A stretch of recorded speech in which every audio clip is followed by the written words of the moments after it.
Mereka menyebutku gila. Bagaimana mungkin seorang mahasiswa menikahi dosennya sendiri? Bagiku, itu bukan pilihan, melainkan jalan terakhir untuk bertahan. Pernikahan ini awalnya hanya perjanjian dingin tanpa cinta, penuh rasa malu dan cibiran orang sekitar. Tapi siapa sangka, dari pernikahan yang tak pernah kuinginkan, aku justru menemukan sesuatu yang lebih berharga daripada masa depan yang kuimpikan. Cinta yang tak pernah kuduga hadirnya. Sahabat semuanya, sebelum kita lanjutkan cerita ini, mari tuliskan di komentar dari mana saja sahabat menonton cerita ini. Dan jangan lupa untuk klik suka dan subscribe channel ini, agar kalian bisa terus menonton cerita dari kami. Mari kita lanjut ceritanya. Namaku Raka, mahasiswa semester akhir di sebuah universitas negeri. Seharusnya ini adalah masa paling sibuk sekaligus paling membahagiakan dalam hidupku. Menyelesaikan skripsi, menyiapkan wisuda, dan menatap masa depan. Tapi kenyataannya jauh dari itu. Setiap hari aku hidup dengan bayang-bayang ancaman, utang kuliah yang menumpuk. Ayahku sudah lama meninggal dan ibuku hanya seorang pedagang kecil di pasar. Beberapa kali ia berusaha membantuku, tapi jumlahnya tak sebanding dengan tagihan yang menanti. Aku sendiri sudah mencoba bekerja serabutan, jadi ojek online, jualan kecil-kecilan, bahkan ikut proyek skripsi teman-teman. Namun tetap saja, jumlahnya tak pernah cukup. Dan kini, pihak kampus sudah memberi ultimatum, kalau sampai akhir bulan aku tak melunasi semua biaya, namaku akan dicoret dari daftar mahasiswa aktif. Malam-malamku terasa panjang. Aku sering menatap langit-langit kamar kos sambil menghitung kemungkinan. Meminjam uang ke teman, aku sudah melakukannya. Menggadaikan barang, laptop satu-satunya sudah lama berpindah tangan. Semakin aku mencoba, semakin aku merasa terpojok. Hari itu di ruang dosen, aku memberanikan diri menemui Bu Laras. Ia dosen pembimbingku sekaligus salah satu pengajar paling ditakuti di jurusan. Usianya sekitar 40 tahun, berpenampilan rapi, dan selalu membawa aura dingin yang membuat mahasiswa tak berani macam-macam. Banyak yang bilang beliau tak punya belas kasihan, tapi aku sudah buntu, tak ada lagi yang bisa kuandalkan. Bu, saya mohon waktu sebentar, kataku pelan, mencoba mengendalikan gemetar di suara. Bu Laras menatapku dengan mata tajam dari balik kacamata. Ada apa, Raka? Skripsimu belum juga ada perkembangan. Aku menelan ludah. Bukan itu, Bu.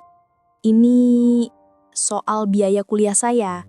Kalau saya tidak melunasi, mungkin saya tidak bisa lanjut semester ini. Sejenak, suasana hening. Aku yakin beliau akan mengomel atau mengusirku. Namun, yang terjadi justru sebaliknya. Ia meletakkan pulpen, bersandur di kursi, dan menatapku lebih lama dari biasanya. Ada sesuatu di matanya, entah iba atau justru rencana. Raka, katanya kemudian, suaranya tenang tapi menusuk. Kalau masalah uang, sebenarnya aku bisa membantu. Tapi tentu saja, ada syaratnya. Jantungku berdegup kencang. Syarat? Bu Laras menghela nafas, lalu melipat tangannya di meja. Aku ingin kamu menikah denganku. Aku langsung menegang. Otakku seakan berhenti bekerja. Menikah dengan dosenku sendiri. Aku menunggu tawa atau senyum tipis yang menandakan itu hanya gurauan. Tapi Bu Laras sama sekali tidak tertawa. Wajahnya serius, dingin seperti biasanya. Bu, apa maksudnya? Itu bercanda kan? Tanyaku gugup. Ia menggeleng pelan. Aku serius, kamu butuh uang dan aku bisa menyelesaikan masalahmu. Sebagai gantinya, kamu menikah denganku. Tidak ada yang tahu ini akan seperti apa nantinya, tapi aku sudah memikirkannya matang-matang. Aku terpaku. Ruangan itu terasa semakin sempit, seolah dinding-dindingnya menutup rapat dan menjeratku. Aku bahkan tidak tahu harus tertawa atau menangis. Menikah dengan dosenku, wanita berusia 40 tahun, yang selama ini hanya kuanggap sebagai pengajar yang keras. Itu gila. Namun di sisi lain, otakku berteriak tentang kenyataan. Jika aku menolak, berarti aku kehilangan kuliah, masa depan dan semua perjuangan yang sudah kujalani selama ini. Ibu pasti akan hancur hatinya kalau tahu aku gagal hanya karena uang. Aku mencoba mengulur waktu. Bu, kenapa saya? Maksud saya, dari sekian banyak orang, kenapa harus saya? Untuk pertama kalinya aku melihat Bu Laras tersenyum samar, meski matanya tebak tajam. Karena kamu berbeda, Raka. Dan karena aku percaya kamu bisa menjaga rahasia. Jawaban itu tidak sepenuhnya masuk akal, tapi nadanya membuatku tak sanggup lagi membantah. Malamnya aku tidak bisa tidur, kata-kata Bularas terus terngiang. Menikah dengan dosen, hanya untuk melunasi utang. Itu terdengar seperti cerita aneh di sinetron, tapi hidupku memang sudah tak wajar sejak lama. Aku menatap ponsel, membuka chat ibu, hampir mengetikkan masalah ini. Tapi aku urungkan, bagaimana aku bisa menjelaskan? Bagaimana aku bisa mengatakan bahwa jalan keluar dari masalah ini adalah sebuah pernikahan tanpa cinta? Pernikahan yang bahkan tak pernah kubayangkan. Esoknya aku kembali menemui Bularas. Tubuhku gemetar, tapi aku tahu aku harus mengambil keputusan. Di hadapannya aku menarik nafas panjang, mencoba mengumpulkan sisa keberanian. Bu, saya... Kalau itu satu-satunya cara, saya terima. Bularas menatapku lama, senyum tipis kembali muncul di wajahnya, tapi kali ini ada sesuatu yang berbeda, seperti kepuasan tersembunyi. Ia lalu mengangguk pelan, "Baiklah Raka, mulai hari ini hidupmu akan berubah. Tidak ada jalan kembali." Aku hanya bisa menunduk, merasa seluruh dunia menimpaku sekaligus. Dalam hati kecilku, aku tahu, keputusan ini akan mengikatku pada jalan yang tidak pernah kubayangkan sebelumnya. Hari itu akhirnya tiba. Hari yang seharusnya hanya menjadi mimpi buruk dalam kepalaku, kini berubah menjadi kenyataan. Hari pernikahanku. Sebuah pernikahan yang bahkan tak pernah masuk dalam daftar impian, apalagi rencana masa depan. Aku berdiri di samping Bularas dengan jas pinjaman yang sedikit longgar di bahu, sementara ia mengenakan kebaya krem sederhana. Wajahnya tetap tenang seperti biasa. Acara berlangsung singkat. Hanya ada penghulu, beberapa saksi, dan beberapa kerabat dekat Bularas yang datang. Dari pihakku, hanya ibuku yang hadir. Ia tak tahu seluruh kebenaran di balik ini. Aku hanya memberitahunya kalau ada jalan keluar untuk masalah biaya kuliahku. Senyum kecil yang dipaksakan di wajahnya sudah cukup membuat dadaku sesak. Ketika penghulu berkata, "Sah," semua orang menatapku. Ada yang berbisik, ada yang menahan tawa samar, bahkan ada yang tampak kaget. Aku tahu apa yang mereka pikirkan. Seorang mahasiswa menikahi dosennya sendiri. Hubungan yang terdengar aneh, tidak wajar, dan mungkin bahkan menjijikkan bagi sebagian orang. Tapi bagiku, itu adalah jalan terakhir. Setelah acara usai, aku dan Bularas duduk berdampingan di mobil menuju rumahnya, yang sekarang secara hukum juga menjadi rumahku. Aku menunduk sepanjang jalan, mencoba menghindari tatapannya. Tangan ini masih gemetar, seolah akad tadi adalah mimpi buruk yang belum selesai. "Raka," suara Bularas memecah keheningan. Aku menoleh pelan. "Iya, Bu. Maksud saya Laras."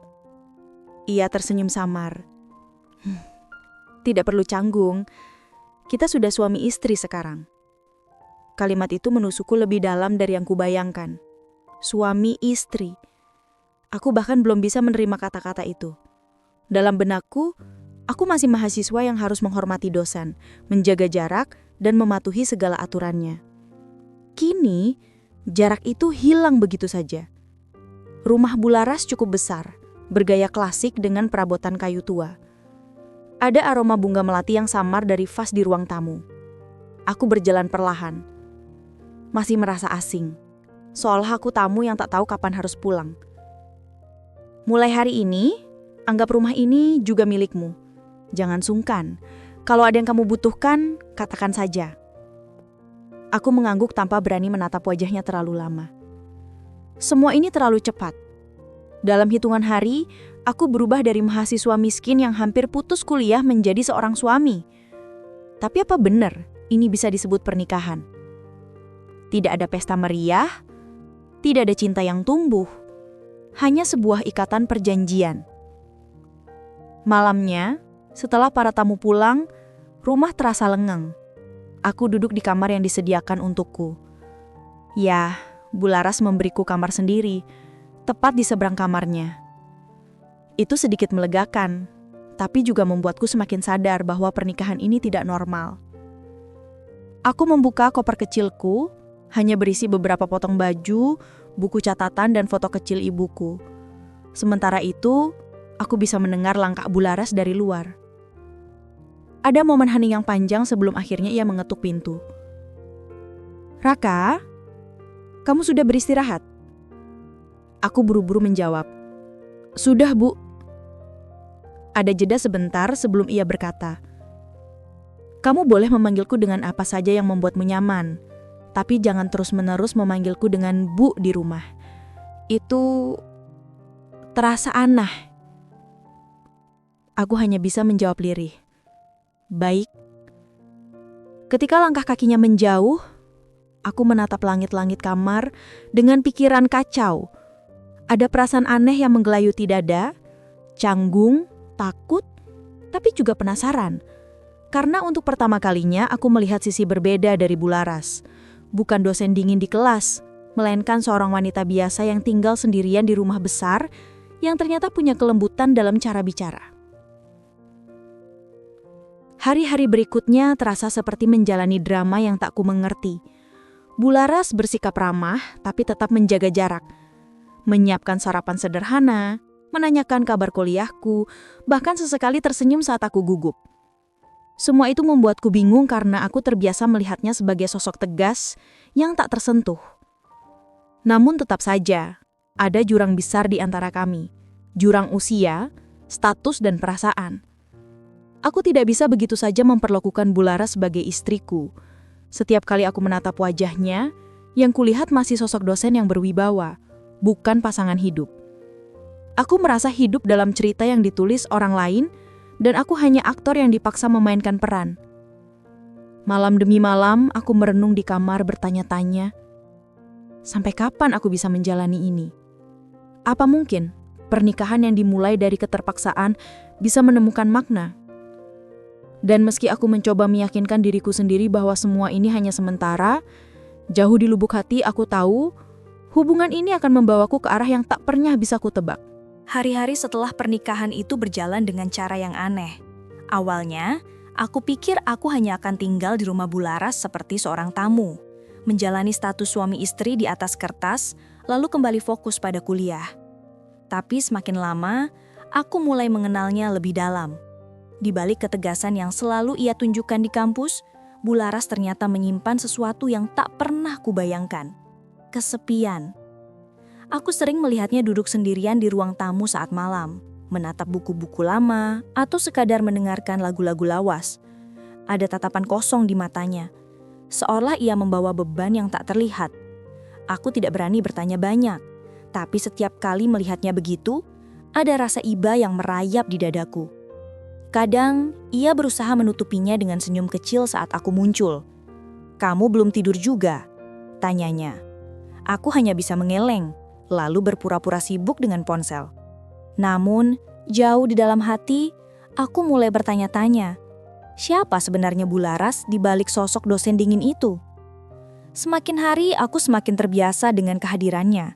Ia mulai menyiapkan sarapan untukku sebelum kuliah, menanyakan kabar skripsiku, bahkan sesekali menyelipkan gurauan kecil yang membuatku kikuk. Perhatian itu membuatku bingung, karena aku tidak tahu apakah aku harus menerimanya sebagai suami atau tetap menjaga jarak sebagai mahasiswa. Kebingunganku semakin parah ketika gosip mulai menyebar di kampus. Entah siapa yang pertama kali membocorkannya, tapi tiba-tiba banyak yang tahu aku menikah dengan Bularas. Tatapan aneh mulai kuterima setiap kali masuk kelas.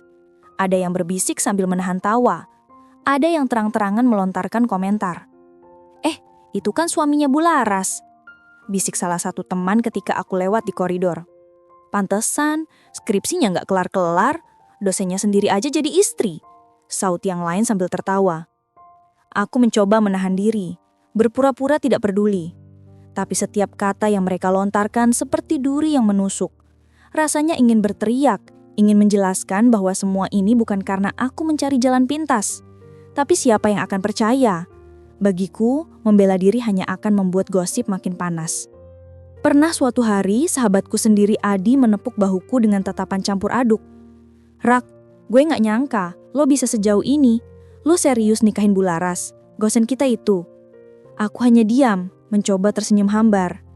Iya Di, gue nggak bisa jelasin semuanya. Tapi gue nggak punya pilihan lain. Adi menatapku lama, seakan mencari kebenaran di mataku. Lo yakin ini jalan yang benar? Jangan sampai lo nyiksa diri sendiri, Rak. Ucapan itu menancap dalam. Malamnya aku kembali merenung di kamar, memikirkan semua hal yang terjadi. Benarkah aku sedang menyiksa diriku sendiri? Atau apakah sebenarnya aku mulai terbiasa, bahkan mulai merasa nyaman dengan Bularas? Di sisi lain, aku juga menyadari perubahan dalam diriku setiap kali berhadapan dengannya. Ada saat-saat ketika aku memandangnya terlalu lama tanpa sadar, memperhatikan cara ia tersenyum samar, atau cara ia mengikat rambutnya.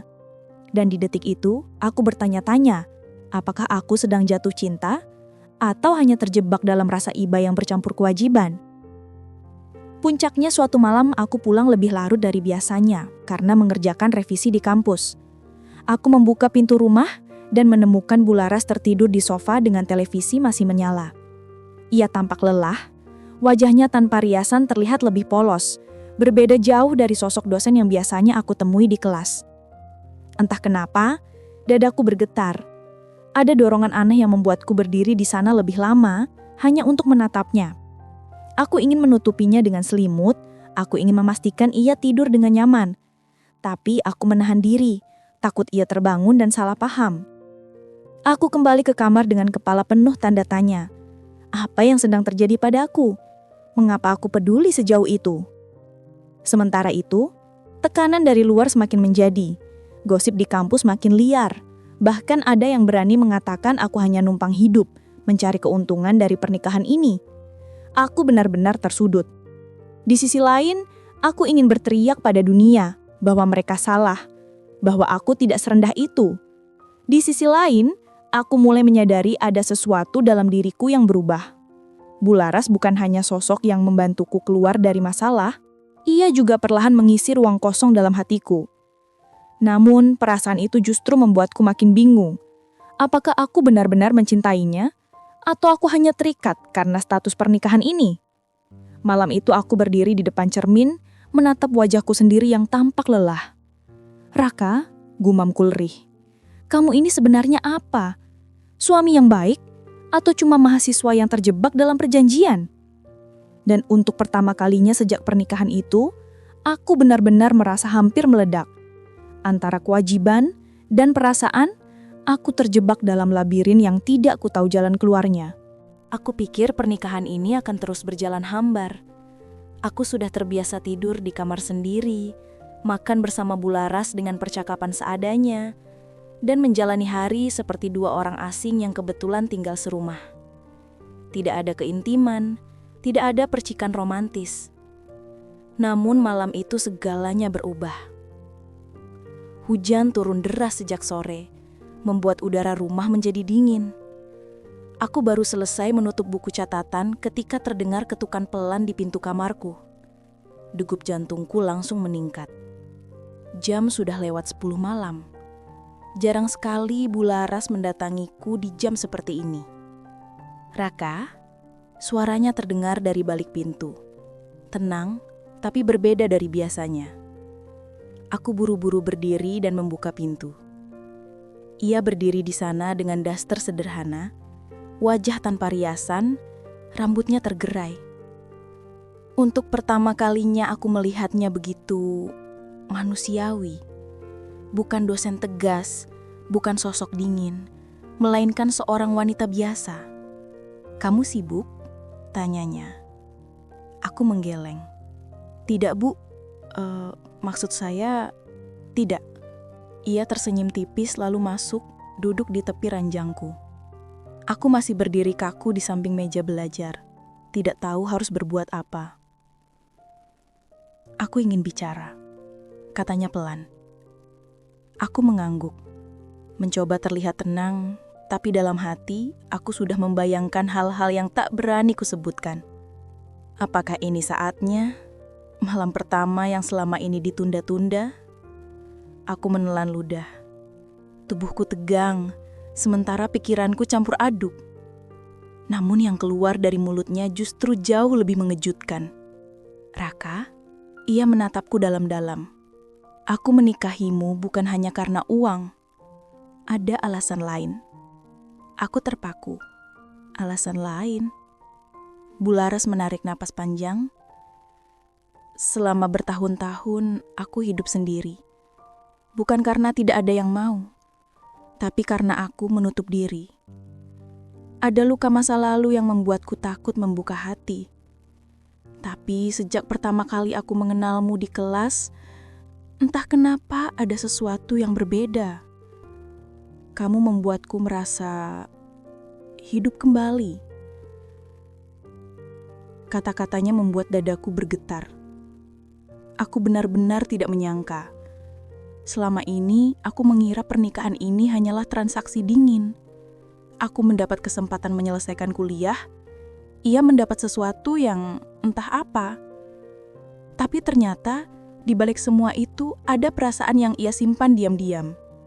"Aku tahu ini tidak adil bagimu," lanjutnya. Suaranya sedikit bergetar. "Aku jauh lebih tua. Aku dosenmu, dan aku memaksamu dalam keadaan terjepit. Tapi aku tidak bisa lagi membohongi diriku sendiri. Aku mencintaimu, Raka." Aku terdiam. Kata cinta yang keluar dari mulutnya bagai petir yang menyambar di tengah hujan. Jujur, aku tidak tahu harus menjawab apa. Selama ini aku berjuang menolak perasaan aneh yang muncul setiap kali bersamanya. Rasa iba, rasa nyaman, bahkan sesekali rasa kagum. Tapi aku selalu menepisnya dengan alasan, aku hanya suami karena keadaan. Kini mendengar pengakuan langsung darinya, semua pertahananku runtuh. "Bu, Laras, suaraku tercekak. Ia tersenyum samar lalu menatapku dengan mata yang sedikit berkaca. "Kamu tidak perlu membalas apapun sekarang. Aku hanya ingin kamu tahu, aku tidak ingin kamu berpikir bahwa aku hanya mempermainkanmu atau menjadikanmu alat. Aku sungguh-sungguh." Hening menguasai kamar. Hanya suara hujan yang terdengar dari luar jendela. Aku menunduk, mencoba menenangkan degup jantungku yang semakin kencang. Ada rasa hangat, ada pula rasa takut. Hangat karena pengakuannya tulus, takut karena aku tidak tahu apakah aku siap menerima semuanya. Perlahan aku duduk di sampingnya. "Laras," aku menyebut namanya tanpa embel-embel, "Bu," untuk pertama kalinya. Ia menoleh. Wajahnya terkejut sekaligus lega. Aku juga bingung dengan perasaanku sendiri. Tapi yang jelas, aku tidak pernah merasa setenang ini selain ketika bersamamu. Malam itu kami tidak melakukan apa yang kupikirkan sebelumnya.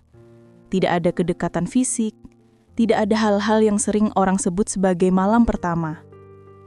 Yang ada hanyalah dua hati yang akhirnya saling terbuka, saling mengakui luka dan rasa yang lama terpendam. Dan anehnya, itu jauh lebih intim daripada sekedar sentuhan. Aku baru menyadari, mungkin inilah malam yang akan mengubah segalanya. Malam yang membuatku berhenti melihat Bularas hanya sebagai dosen atau penyelamat utang, melainkan sebagai seorang wanita dengan hati yang rapuh, yang ternyata berani mencintaiku sepenuh jiwa. Sejak malam itu, sejak pengakuan yang mengejutkan dari Bularas, segalanya mulai berubah. Hubungan kami tidak lagi sekaku dulu. Ada sesuatu yang tumbuh perlahan, seperti benih kecil yang akhirnya menemukan tanah subur. Aku mulai terbiasa memanggilnya Laras di rumah, meski lidahku kadang masih kikuk. Ia akan tersenyum setiap kali mendengarnya, seolah nama itu adalah hadiah paling berharga. Hubungan kami kini diwarnai obrolan ringan, tawa kecil, bahkan perdebatan kecil yang membuat suasana terasa lebih hidup. Setiap pagi, ia menyiapkan sarapan, dan aku membantunya menyeduh kopi. Kadang aku bercanda, kalau mahasiswa lain tahu dosennya ini suka lupa gula, Mereka pasti kaget. Ia akan tertawa sambil memukul lenganku pelan. Hal-hal sederhana itu membuatku sadar bahwa di balik status, usia, dan pandangan orang, kami hanyalah dua manusia yang sedang belajar hidup bersama. Namun tentu saja, dunia luar tidak berhenti berbisik. Di kampus, gosip tentangku semakin ramai. Ada yang mengatakan aku mencari jalan pintas. Ada pula yang terang-terangan menuduhku hanya memanfaatkan Bularas. Beberapa teman menjauh, beberapa dosen lain menatapku dengan sinis. Rasanya sakit, tapi kali ini aku tidak lagi merasa sendiri. Suatu hari, ketika aku hampir kehilangan kesabaran setelah mendengar ejekan dari teman sekelas, Laras menatapku tenang. Biarkan saja, Raka. Mereka tidak tahu apa yang kita jalani. Cinta itu tidak perlu pembuktian pada semua orang. Cukup kita yang menjaganya. Kata-katanya sederhana, tapi entah kenapa menenangkan. Dari situ, aku belajar bahwa kadang cinta bukan tentang meyakinkan dunia, melainkan tentang menjaga satu sama lain agar tetap kuat. Hubungan kami terus berkembang. Laras mulai lebih terbuka tentang masa lalunya, tentang kesepian bertahun-tahun, tentang luka yang membuatnya menutup hati, dan tentang keberanian yang akhirnya ia kumpulkan untuk menikahiku. Mendengar ceritanya membuatku semakin paham bahwa cintanya padaku bukan muncul tiba-tiba, melainkan lahir dari rasa kagum dan perhatian yang ia simpan dalam diam. Aku pun belajar menerima diriku sendiri. Ya, mungkin orang melihatku hanya sebagai mahasiswa yang menikahi dosennya demi uang. Tapi aku tahu, apa yang kurasakan kini jauh melampaui itu. Aku tidak lagi melihat Laras sebagai dosen dingin yang dulu kutakuti, atau sebagai penyelamat utangku. Aku melihatnya sebagai wanita yang kucintai, wanita yang membuatku ingin pulang setiap hari. Ada momen kecil yang selalu kuingat. Suatu malam, kami duduk di teras rumah, ditemani secangkir teh hangat. Hujan turun rintik-rintik, dan Laras menyandarkan kepalanya di bahuku. Kamu tahu, Rak, aku tidak pernah menyangka akan merasakan ini lagi, rasa dicintai. Aku menoleh, menatap wajahnya yang diterangi cahaya lampu temaram. Dan aku juga tidak pernah menyangka akan jatuh cinta pada seseorang seperti kamu. Tapi ternyata, cinta memang tidak pernah memilih waktu atau siapa orangnya. Ia tersenyum lalu menggenggam tanganku erat. Dan di detik itu, aku benar-benar yakin. Pernikahan ini yang dulu kupikir hanya sebuah perjanjian dingin tanpa hati, kini berubah menjadi rumah bagi jiwaku. Kami mungkin berbeda usia, berbeda posisi, bahkan berbeda cara pandang. Tapi justru perbedaan itulah yang membuat kami belajar tentang kesabaran, tentang pengorbanan, dan tentang arti cinta yang sesungguhnya. Aku tahu perjalanan kami tidak akan mudah. Dunia luar mungkin terus mencibir, menilai, atau bahkan mengutuk. Tapi selama aku dan Laras saling menggenggam, aku tidak takut. Karena akhirnya aku menemukan sesuatu yang tak pernah kuduga, cinta yang sejati. Dan mungkin begitulah hidup. Kadang ia menuntun kita ke jalan yang sama sekali tidak kita pilih. Kadang ia memaksa kita menelan pahitnya kenyataan, hanya untuk menunjukkan manisnya kejutan di ujung perjalanan. Bagi orang lain, pernikahan kami mungkin aneh. Tapi bagiku, inilah takdir yang paling indah. Sebuah pernikahan tanpa pilihan yang akhirnya menjadi pilihan terbaik dalam hidupku. Cerita selesai. Terima kasih telah menonton cerita ini hingga selesai. Semoga kalian selalu dilancarkan rizkinya dan disehatkan badannya. Jangan lupa untuk klik suka dan subscribe channel ini, agar channel ini terus berkembang. Terima kasih.